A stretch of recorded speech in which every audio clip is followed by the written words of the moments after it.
예, 안녕하세요. 자, 지금부터 이제 재무회계 이론 강의를 진행하도록 하겠습니다. 자, 2026년을 대비해서 재무회계 이론 강의 시작해 보죠. 예. 자, 먼저 이제 강의를 시작하기 전에 전체적으로 한번 간단하게 오리엔테이션 하고 시작할게요. 일단 감정평가사의 회계학 특징에 대해서 보도록 할게요. 일단은 과락률이 50%가 넘는다는 거. 그러니까 1차를 공부하는 많은 학생들 중에서 50% 이상이 회계학 때문에 1차를 합격하지 못한다는 거니까 어떻게 본다면 1차에서 가장 중요한 과목이 회계학이다 이렇게 볼 수 있겠죠. 그러면 우리의 목표는 안정적으로 합격 가능한 점수에 항상 도달할 수 있는 능력이 중요하다 이렇게 처음에 판단되어지고요. 자, 재무회계 문제 30문제, 원가관리회계 문제 10문제가 출제돼요. 또 관세사 시험 이제 감정평가사 시험 전체 보면은 이제 40문제가 출제되잖아요. 회계학에서. 그래서 감평사에서 40문제 중에서 회계학은 재무회계가 30문제, 전체 75%, 그리고 원가관리회계가 10문제가 출제돼요. 그리고 해당 강의는 이 재무회계 30문제를 대비하는 이론 강의로 진행되고요. 전체 내용, 출제된 내용들 중에서는 한 95% 정도를 대비하기에 교재와 강의를 구성하게 될 거예요. 너무 이 100%를 다 잡으려 그러면은 너무 양이 방대하니까 그런 부분을 좀 방지했다라고 볼 수 있고요. 반면에 원가관리회계 10문제는 한 85% 정도로 범위를 설정했다는 거 그렇게 이해해 주시면 되겠네요. 그래서 제 간단한 양력이 이제 나와 있고요. 일단 회계학 강의 2009년도부터 이제 노량진에서 시작해서 현재 뭐 공무원 회계학 그리고 감정평가사 회계학 그리고 관세사 회계학 등 여러 이제 회계학 강의를 계속적으로 이제 진행하고 있었고요. 이제 2026년 대비해서 감정평가사 회계학 강의를 윌비스에서 이제 다시 시작한 거 여러분들하고 같이 할 수 있는 거 영광으로 생각하면서 이런 좀 생각이 들더라고요. 제가 2025년도 그러니까 올해죠. 올해 감평사 2차 시험을 이제 끝난 날이에요. 근데 아는 학생이 있었는데 그 학생한테 연락이 오더라고요. 그래서 오늘 시험 끝났다고, 감평사 2차 시험 끝났다고 선생님 뭐 어디 계시냐고 물어보더라고요. 그래서 나 집인데 그러니까 우리 동네까지 와서 자기 또 친구 한 명이랑 같이 둘이서 와서 이제 같이 이제 뭐 간단하게 식사하고 뭐 간단하게 뭐 이렇게 호프 한잔 하고 하는 시간을 가지면서 뭐 2차 시험 어떻게 나왔고 그리고 또 회계학 뭐 어쩌고저쩌고 이런 얘기를 좀 했어요. 그런데 어찌됐든 제가 그런 얘기도 했는데 야, 나 같으면은 시험 본 날 선생님 만나러 가진 않겠다. 근데 참 오늘 같은 날 찾아오니 이게 고맙다고 해야 될지 뭐라 해야 될지 모르겠지만 제가 좀 이따 설명해 드리겠지만 학생들이 또 찾아왔을 때 또 인사를 드리고 싶었던 게 이 간평사 회계하기 어려운데 제 강의를 듣고 그래도 어느 정도 최소한의 노력으로 최대한의 효과를 볼 수 있었다라고 얘기해 주면서 저도 나름대로 보람을 느낄 수 있는 그런 시간이었고요. 자, 그래서 강의 특징은 이해 위주의 강의를 진행할게요. 그래서 제 강의를 듣는 학생들이 꽈락을 당하지 않도록 그리고 소정의 목표를 달성할 수 있도록 제 목표는 80점을 일단 목표로 하고 있어요. 물론 제 강의 듣고 뭐 그 이상 85점 받을 수도 있지만은 안정적으로 진짜 목표는 안정적으로 60점 이상을 확보하는 게 강의의 목적이에요. 그래서 최대한 이해 위주의 강의를 하고 최대한 분개를 하지 않고 분개를 지양하고요. 그리고 계산을 바로 할 수 있게 이론 들으면서 문제도 바로 풀 수 있게 강의가 진행된다는 그런 특징이 있다라고 생각하시면 되고요. 두 번째 판서도 중요시 하는데 뭐 전자칠판을 쓰면 조금 더 깔끔하게 할 수도 있는데 그래도 판서로 했을 때 학생들의 집중력이 더 좋아지는 점을 감안해서 최대한 컬러풀한 이제 판서를 하도록 할게요. 제가 좀 판서를 좀 잘하는 면이 있기 때문에 물론 숫자나 그림을 그릴 때에 국한하지만요. 그래서 그림과 표 이런 걸 이용해서 문제를 푸는 방법으로 전수해서 바로 여러분들이 회계하게 고민을 뭐 완벽하게라고 말할 수는 없다 하더라도 상당 부분 해결할 수 있게 강의를 진행하도록 할게요. 그런 노하우가 있다 이렇게 얘기를 드리고 싶네요. 그러니까 회계학에 너무 많은 시간을 투자할 필요가 없다는 거죠. 그래서 저와 함께 재무회계 이론 강의, 그리고 원가회계 이론 강의, 그리고 문제풀이 강의 요 정도만 들으면 여러분들 충분히 목표로 한 점수 최소 60점 이상을 안정적 받을 수 있게 확보하도록 최대한 도움을 드릴게요. 그래서 26년에는 신간이 나왔기 때문에 이 신간 기준으로 또 강의를 이제 진행하게 되었고요. 자, 강의 교재는 2026년도 개정판 김성수 논리 몬스터 재무회계 기본서가 출간이 됐어요. 그래서 이 교재로 진행할 거고요. 그 다음에 저 질문 있으신 분들은 제 카페, 다음 카페 김성수 회계학 스터디로 질문을 해주세요. 김성수 회계 스터디 카페로 질문해 주시고요. 교재 한번 소개를 잠깐 해드리면 일단은 이 교재 역시도 사도 올 칼라판으로 진행이 돼요. 그래서 중요한 부분에 대해서는 이렇게 색깔이 좀 들어가 있다는 특징이 있고요. 그 다음에 그림을 중심으로 문제를 풀다 보니까 그림에도 이게 색깔 표시가 되어 있어요. 나중에 보시겠지만 여기서 색깔이 뭐 단기 손익은 빨간색으로, 기타 포괄 손익은 파란색으로 이렇게 색깔이 구분돼서 정리됐어요. 단순히 컬러로만 됐다고 해서 교재가 뭐 중요하다 이렇게 교재가 이쁘다라고 말할 수는 있겠지만은 그렇다고 교재가 잘 됐다고 말할 수는 없거든요. 그 컬러의 구분이 의미하는 바가 있어야 되기 때문에 그렇죠. 또 그림에 대해 나타나고 있고요. 그 다음에 이제 실력 따지기, 간평사, 간세사 같이 공용으로 실력 따지기 문제를 제공할게요. 근데 이 문제는 교재에 존재하진 않고요. 교재에는 내용하고 그 다음에 본문 내용하고 예제만 있고요. 실력 따지기 문제는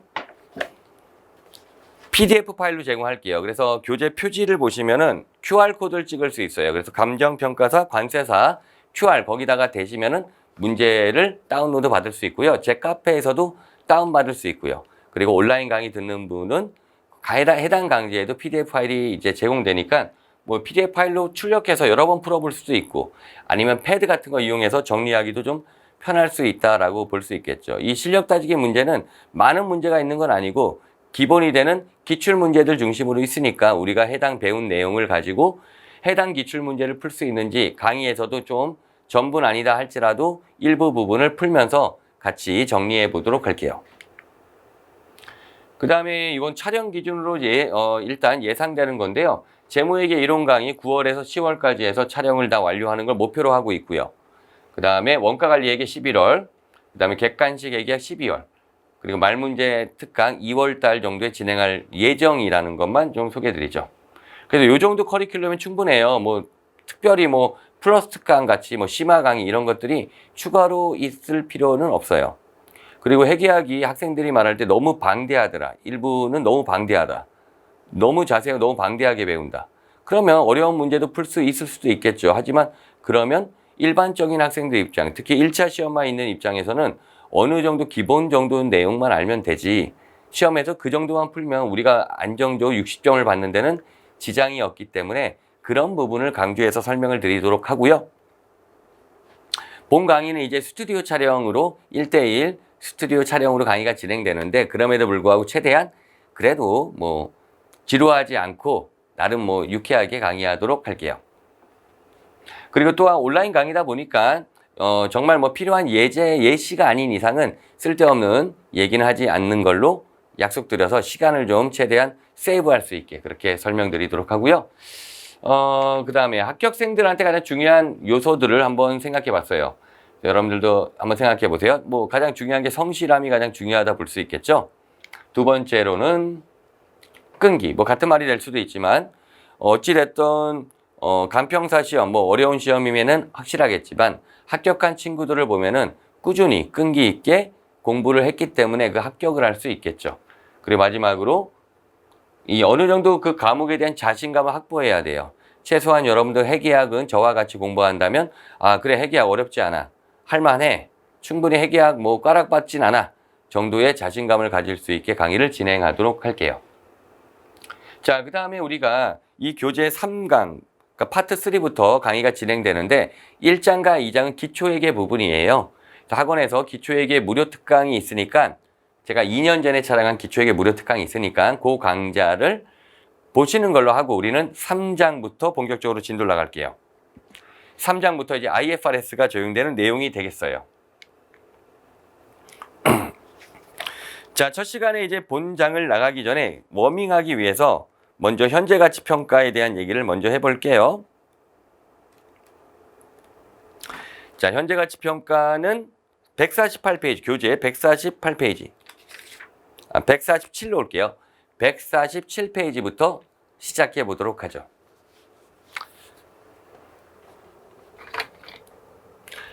자, 연기. 현재 시점에 10,000원이 있어요. 그럼 1년 후에도 1년 후에 10,000원과 같은 돈이냐? 결론은 서로 다르다 이거죠. 이유는 화폐는 시간 가치가 있으니까. 다시 말해 화폐는 이자가 존재하기 때문에 그 이자만큼 차이가 난다는 얘기죠. 그래서 가령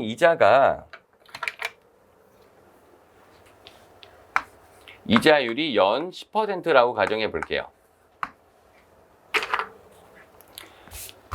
그 1년 후에는 이제 10%를 가산해야 되겠죠.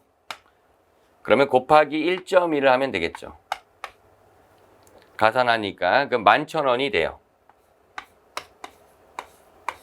또 2년 후에는 또 마찬가지 10% 이자가 자라나니까 여기서 또 10%를 곱하면 되겠죠. 1.1을 곱하면 되겠죠. 12,100원이 돼요. 이렇게 계산하는 이자 계산 방법을 복리계산법이라 그러고요. 회계학에서는 복리계산을 기준해요. 단리와 이자 계산은 복리가 있는데 단리는 원금에만 이자가 붙는 방식, 복리는 이자에도 이자가 붙는 방식이라는 거 뭐 알고 계시죠? 자, 그 다음에 한 번 더 1.1을 곱하면 13,310원이 나와요. 그랬을 때 이 13,310원을 우리가 미래 가치라 그러고요.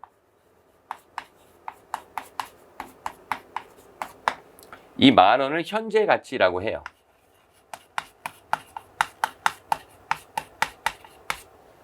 그러면 이 13,310원 미래 가치는 뭐가 포함된 거예요? 바로 미래 가치는 이자가 포함된 금액이죠. 3년간의 이자가 포함된 금액이죠. 반면에 현재 가치는 이자가 제외된 금액이 되겠죠. 이해만 해주시면 되겠어요. 그렇다면 3년간의 총 이자는 얼마가 돼요? 13,310원과 10,000원의 차이 3,310원. 원금을 초과하는 3,310원이 바로 우리는 이자라고 부르는 이제 금액이 된다는 얘기죠. 그러면 미래 가치를 구한다라고 했을 때 책에 미래 가치를 구하는 식이 있는데 다시 말해 13,310원을 계산하는 게 있는데 그냥 수식으로 쓸게요. 10,000원 곱하기 1.1을 3번 하면 되겠죠. 1.1을 3번 곱한다. 1.1의 3제곱 이렇게 표현하면 되죠. 이게 곱하기 1.1 곱하기 1.1 곱하기 1.1 이게 3번 한 거잖아요. 그래서 수업 시간에 이제 계산기 준비해 주시면 되고요. 그래서 이런 일반 계산기면 충분해요.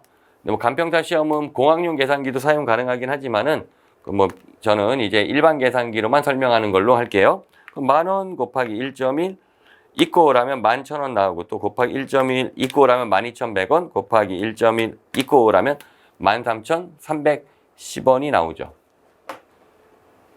자, 그런데 우리는 미래 가치를 구하는 일은 없고요. 미래 금액을 가지고 현재 가치를 구하는 게 우리는 물어봐요. 그렇다면 이 미래 금액을 현재 가치로 계산한다. 교재 페이지 넘어가서 148페이지로 올게요. 그렇다면 미래 금액을 현재로 바꾸려면 반대로 가야 되겠죠. 그럼 나누기 1.1 하면 되겠죠. 반대로 또 나누기 1.1 나누기 1.1 하면 현재 가치를 계산할 수가 있겠죠. 그러면 수식으로 표현한다면 현재 가치 10,000원은 뭐 책에는 공식이 나와 있지만 13,310원 미래 금액을 1.1로 3번 나누면 되겠죠. 이렇게 표현할 수 있겠죠. 1.1에 3제곱분의 1 이렇게 표현할 수 있겠죠. 지금 13,310원이 나온 금액에서 다시 1.1로 3번 나누면 되겠죠. 나누기 1.1, 나누기 1.1, 나누기 1.1 하면 10,000원이 도출된다는 얘기죠. 그래서 거기 보면 148페이지 현재 가치에 대한 개념이 나와 있는 거예요. 자, 그 다음에 4절의 연금 현재 가치에 대해 설명을 드려볼게요.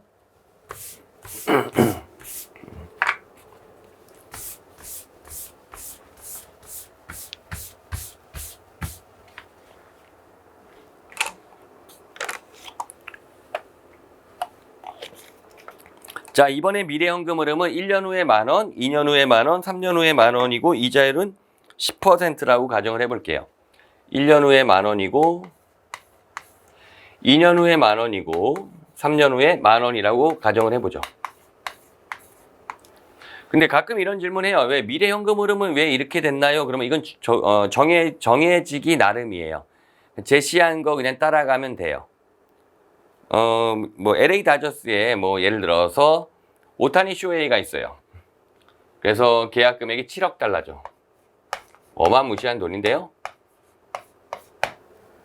우리나라 돈으로 계약 기간이 12년인가 그래요. 12년. 그리고 우리나라 돈으로는 대략적으로 1조 원 정도 돼요. 1조 원. 9,700억 정도 되더라고요. 근데 환율에 따라서 1조까지도 가능한데요. 어쨌든 1조 정도 어마무시한 돈이죠. 어마무시한 돈.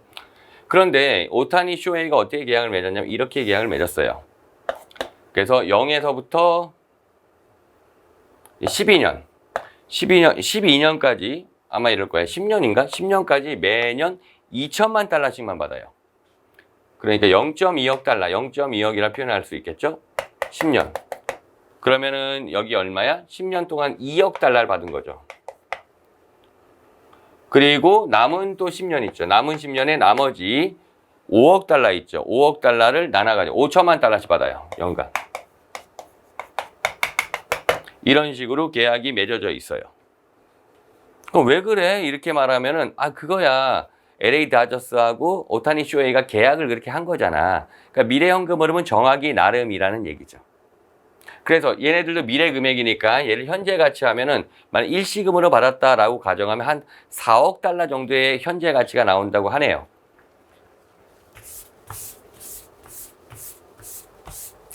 뭐 부러운 일이지만 뭐 어쨌든 뭐 천상계에 있는 사람이니까. 자, 어찌됐든 그래서 1년 후에 10,000원, 2년 후에 10,000원, 3년 후에 10,000원이에요. 그럼 이거 미래 금액이라고도 하는데 명목 금액이라고도 해요. 눈에 보이게 얼마? 30,000원이 명목 금액이 돼요. 이 계약은 얼마? 30,000원짜리죠. 3년 동안에 30,000원짜리의 계약을 체결했다. 이렇게 말할 수가 있겠죠. 그런데 30,000원인데 자, 이 금액은 어떤 거다? 미래에 지급하는 거니까 당연히 이자가 포함된 금액이다. 그렇다면 이 금액 어떻게 해야 돼? 현재 가치를 시켜야 된다는 얘기죠. 이자율이 10%니까 얘는 나누기 1.1. 얘는 나누기 1.1을 2번 하겠죠.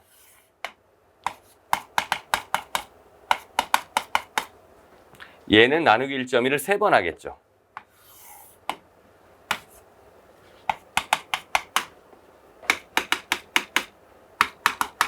이 합계가 현재 가치 금액이 되겠죠. 써볼게요. 그럼 현재 가치 금액은 얼마냐?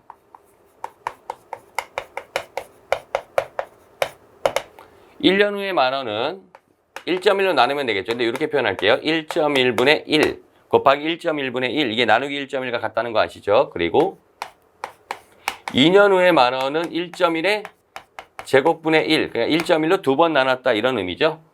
3년 후에 10,000원은 1.1의 3제곱분의 1 이렇게 그러면 1.1로 3번 나눴다는 거죠. 이게 현재 가치라는 거지. 근데 만약에 재무제표에 이렇게 표시하면은 그래서 얼만데 이렇게 말할 거 아니야. 그래서 나온 게 바로 연금 현재 가치 계수 현가와 연금 현재 가치의 개념이 등장했어요.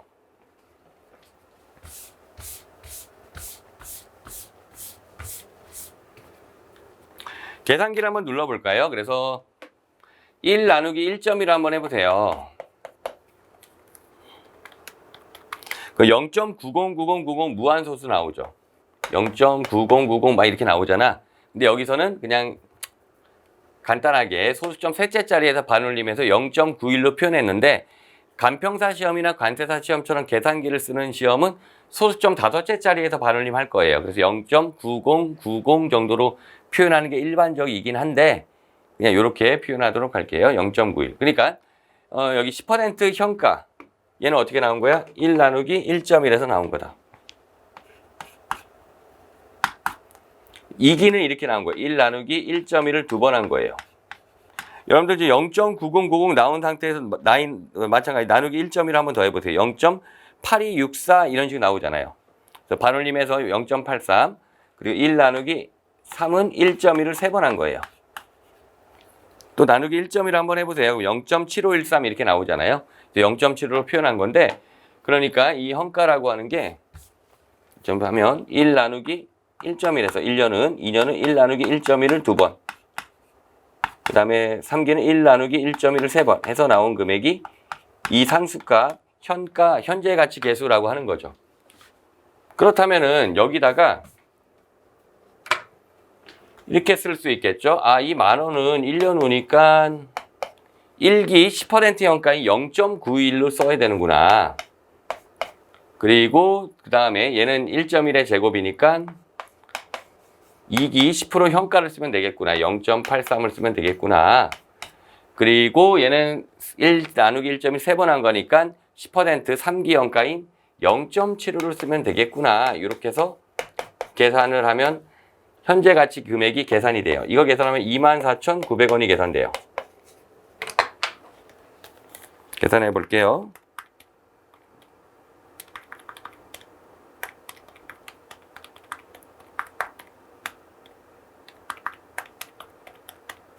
(24,900원이) 계산돼요. 그럼 24,900원이 뭐다?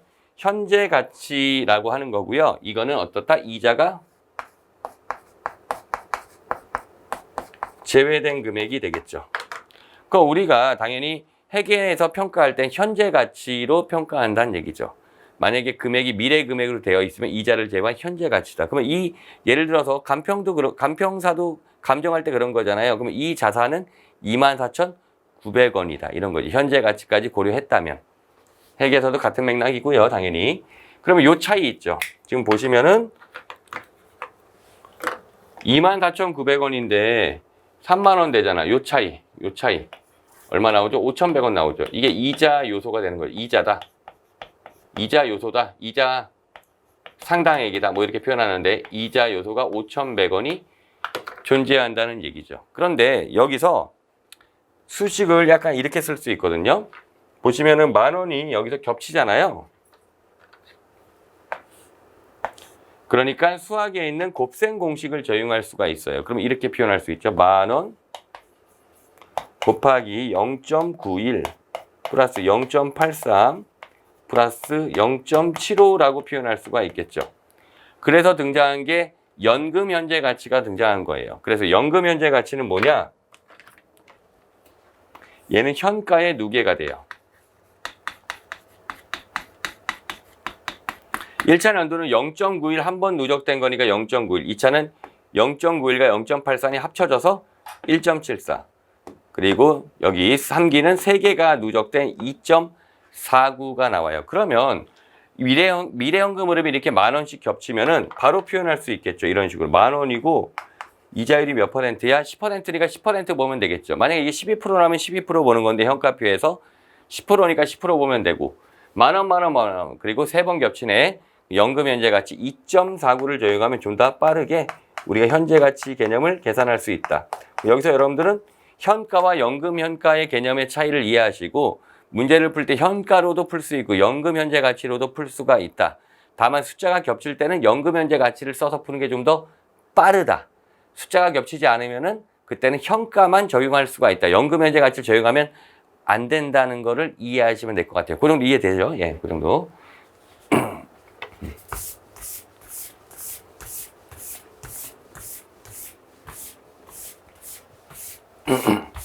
그래서 그 내용이 이제 149페이지까지 있는 얘기고요. 예제 1번은 그럼 우리가 어떻게 현재 가치를 뽑아낼 거야? 이걸 찾고 있는 거예요. 예제 1번 잠깐 보면 1년 후에 1,000원 이렇게 돼 있네. 1년 후에 1,000원, 2년 후에 1,000원, 3년 후에 1,000원이고 그리고 3년 후에 10,000원 이렇게 미래 현금 흐름을 가지고 있네요. 이자율은 10%네요.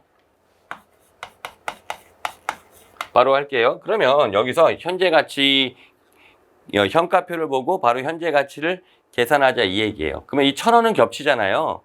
그러니까 이 1,000원은 겹치니까 얘는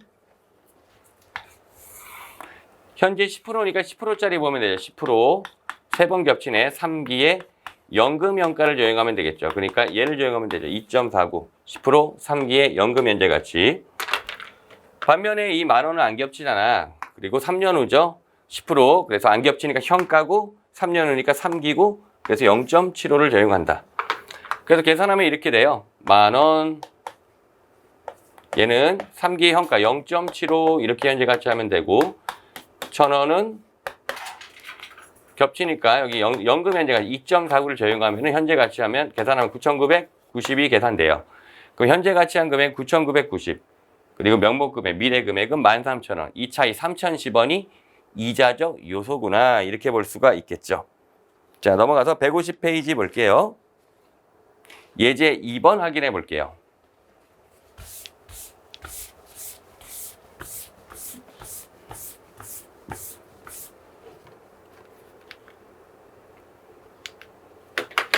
자, 예제 2번의 현금 흐름이 이렇게 돼 있네. 1년 후에 500, 2년 후에 300, 3년 후에 100 이렇게 돼 있고요. 이자율은 12%죠. 그러니까 12%짜리 보면 되는데 이 문제의 경우에는 일단 겹치는 게 없으니까 연금 현재 가치 쓰지 않고요. 얘는 12% 1기의 현가를 쓰면 되죠. 12% 1기의 현가 색깔로 구분할게요. 자, 얘는 2년 후에 12% 현가를 쓰면 되겠죠. 이렇게. 그리고 3년 후에 100원은 얘는 마찬가지로 12% 3기의 현가를 쓰면 되겠죠. 현재 가치 바로 계산할게요. 500 곱하기 0.89 플러스 300 곱하기 0.80 플러스 100 곱하기 0.72를 적용하면 되겠죠. 이걸 계산하면 정답이 나온다.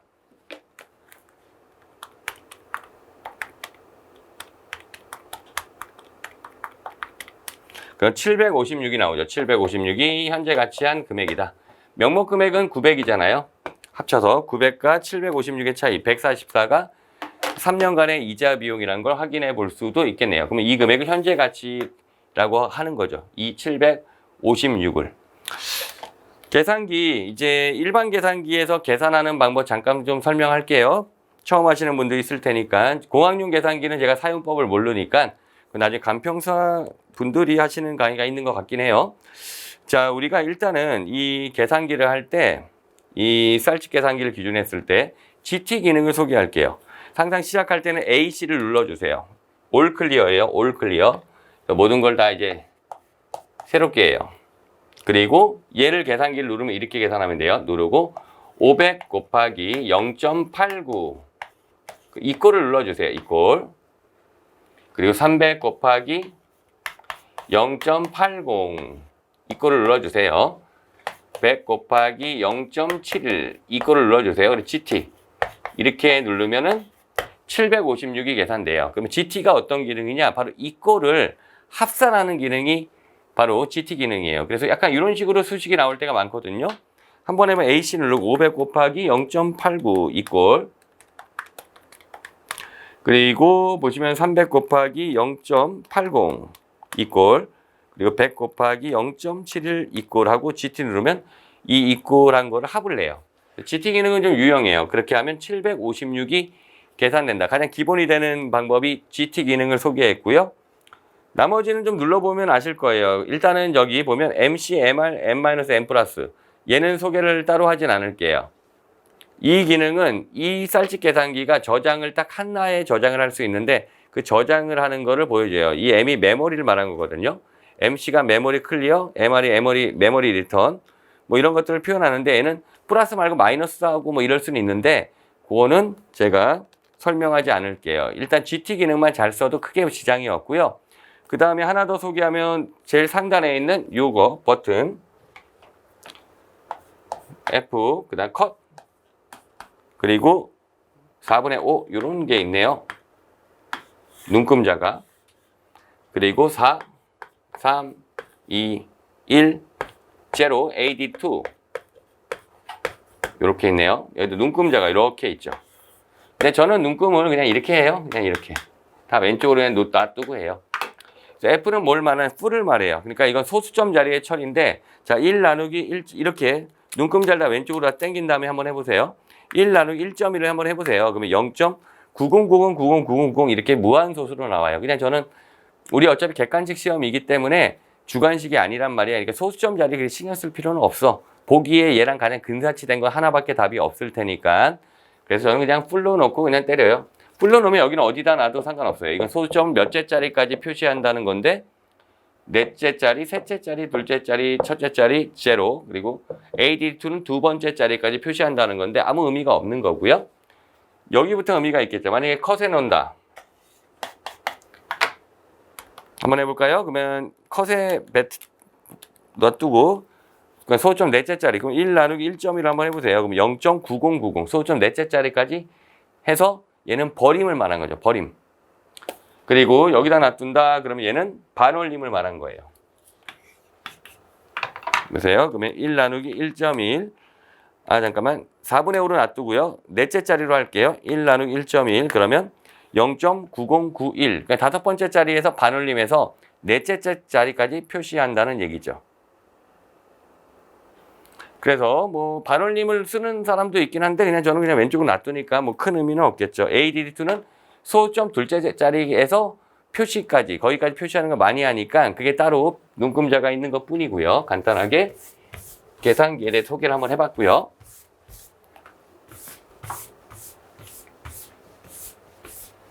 다시 돌아와서 이제 예제 3번을 보도록 할게요. 예제 3번의 현금 흐름은 이렇게 돼 있네. 600, 400, 200. 1년 후에 600, 2년 후에 400, 3년 후에 200, 그리고 3년 후에 1000, 그리고 이자율은 10%. 겹치는 게 없으니까 연금 현재 가치 못 쓰고 10%짜리 현가를 쓰면 되죠. 얘는 1년 후니까 1기 현가, 얘는 2년 후니까 2기 현가 10%짜리, 그리고 얘는 3년 후니까 3기 현가를 쓰면 되겠죠. 바로 현재 가치 계산해 볼게요. 그럼 600 곱하기 0.91 그리고 플러스 400 곱하기 뭐 플러스는 건 당연한 거죠. 0.83 그리고 플러스 1200 곱하기 0.75 하면 되겠죠. 그렇게 하면 이제 계산기를 눌러볼까요? GT 기능 써서 AC 눌러주세요. 혹시 저장이 돼 있을 수 있으니까 600 곱하기 0.91 이꼴 400 곱하기 0.83 이꼴 1200 곱하기 0.75 이꼴 GT 1778. GT 기능 많이 써보면서 계산기도 좀 연습을 해보는 그런 시간으로 삼으면 좋을 것 같네요. 왜냐면 계산기 누르는 것도 실력이라 빨리빨리 눌러야 정확하고 빨리빨리 눌러야 에러가 안 나고 나중에 실전에서도 속도를 좀 발휘할 수 있겠죠. 실제 회계학의 경우에는 40문제가 출제되고요. 학생들이 일반적으로 우리가 1분당 한 문제를 푸는데 학생들이 일반적으로 회계학에 한 50분 정도 이상을 투자해요. 많은 경우는 55분 정도. 다른 과목에서 시간을 줄인다는 얘기죠. 좀 말 문제가 많이 나오는 같이 보는 시험 과목에서 일부 시간을 줄여서 회계학에 집중 투자하죠. 그럼에도 50분을 놓고 푼다 한들 회계학 40문제 중에서 여러분들이 한 10문제 정도는 일반적으로 구경도 못해요. 풀 시간, 읽어볼 시간조차도 없어. 그러니까 40문제가 나오지만 실제로 30문제 정도밖에 못 풀어. 그 30문제를 풀고 거기서 풀었다고 다 득점을 하나 거기서 한 70%를 득점하면 21개 맞추는 거예요. 21개 맞추면은 점수가 52.5 나와요. 그러니까 내가 만약에 10문제를 제끼면 30문제를 푼다. 조금 더 많이 풀면 32문제, 33 이렇게 할 수 있지만 일반 32문제 그리고 여기서 나는 최소한 한 80% 정도 득점을 맞추어야 돼요. 24개를 득점하거든요. 그러면 딱 60점이에요. 그 정도의 실력을 만들어야 안정적으로 60점이 나올 수가 있다는 얘기거든요. 자, 그 다음에 마지막으로 회계에서 어떻게 적용되는지 한번 확인해 볼게요. 자, 예제 4번인데 논리는 상품을 외상으로 판매했다. 대금 3년 후에 100만 원을 받기로 했다. 이때 판매는 했고 현금은 이때 받죠. 해수는 3년 후에 받아요. 얼마? 100만 원을 받기로 했다. 그 나의 매출이 100만 원이냐? 이런 문제죠. 그리고 적용 이자율은 12%다. 미래 금액이니까 당연히 현재 가치를 해야 되겠죠. 12%고 3년 후니까 12% 0. 그냥 뭐예요? 100만 원 나는 1.12로 3번 해야 되겠죠. 그러니까 이렇게 곱하기 1.12로 3번 나눠야 되겠죠. 1.12의 3제곱분의 1이 되는 거잖아. 그러니까 여기는 뭘 곱하면 돼요? 다시 말해서 3기의 12% 현가를 보면 되겠죠. 0.71이죠. 그래서 71만 원이 현재 가치한 금액이야. 그럼 71만 원이 현재 가치한 금액. 나중에 얼마? 100만 원 받죠. 그러면 여기 29만 원을 더 받네. 29만 원 더 받는 걸 바로 우리는 이자적 요소라고 말하는 거죠. 우리 기초회계 때 배운 거니까 한번 여기 판매했을 때 분기 한번 해볼까요? 판매 시점, 그러니까 연기 시점이죠. 차변과 대변. 여기서 매출이라 할 거 아니에요. 상품 판 거니까 매출이다. 이 매출은 얼마냐? 100만 원이냐? 아니면 현재 가치 한 71만 원이냐? 바로 현재 가치 한 71만 원이란 얘기죠. 그리고 내가 받을 채권, 매출 채권은 얼마다? 100만 원 받기로 했잖아, 3년 후에. 그래서 매출 채권은 100만 원이 된다는 얘기예요. 이 이자적 요소 있죠. 이자적 요소를 뭐라 그러냐? 계정 과목 현재 가치 할인 차금이라 그래요. 현재 가치 할인 차금 29만 원 이렇게 분계는 된다는 얘기죠. 현재 가치 할인 차금을 줄여서 우리가 일명 현할차라 그래요. 현할차라고 불러요. 현재 가치 할인 차금. 이 현할차는 바로 저 매출 채권, 채권의 차감 항목이 돼요. 여기서는 옆에다가 이 시점에 그래서 재무상태표, 밸런스시트를 표시해 본다면은 아이고 이쪽으로 밸런스시트 체크해 본다면 여기 매출 채권, 채권이라 표현할게요. 채권이 100만 원 있고 이 현재 가치 할인 차금이 대변에 표시되지만은 이항을 해요. 우리 기초 회계에서 배운 감가상각 누계액도 자산 차감이라 대변에 분계하지만 이항했잖아요. 걔랑 마찬가지로 얘도 자산 차감이라 이항해서 현재 가치 할인 차금 마이너스 29만 원 이렇게 표시돼요. 그럼 외부 정보 이용자는 이 BS 밸런스시트를 보고서 확인하겠죠. 아, 매출 채권이 100만 원이 있는데 현할차 29만 원. 아, 이거 미래에 받는 거구나. 그러면 이거 차감한 지금 매출 채권은 이거 71만 원이구나. 이렇게 읽어낼 수가 있다는 얘기죠. 그래서 이 현할차 29만 원에 대해서는 앞으로 3년 있죠. 1기, 2기, 3기, 3년에 걸쳐서 이자 수익으로 배분할 건데 그거는 여기서 하지 않고 향후에 다음 과정에서 얘기해 보고요. 자, 이번 시간에는 우리가 회계에 어떻게 보면 근간이 될 수 있는 현재 가치에 대한 개념 간단하게 소개하는 시간을 가졌어요. 자, 다음 시간에 또 이어서 재고자산 나가도록 할게요. 예.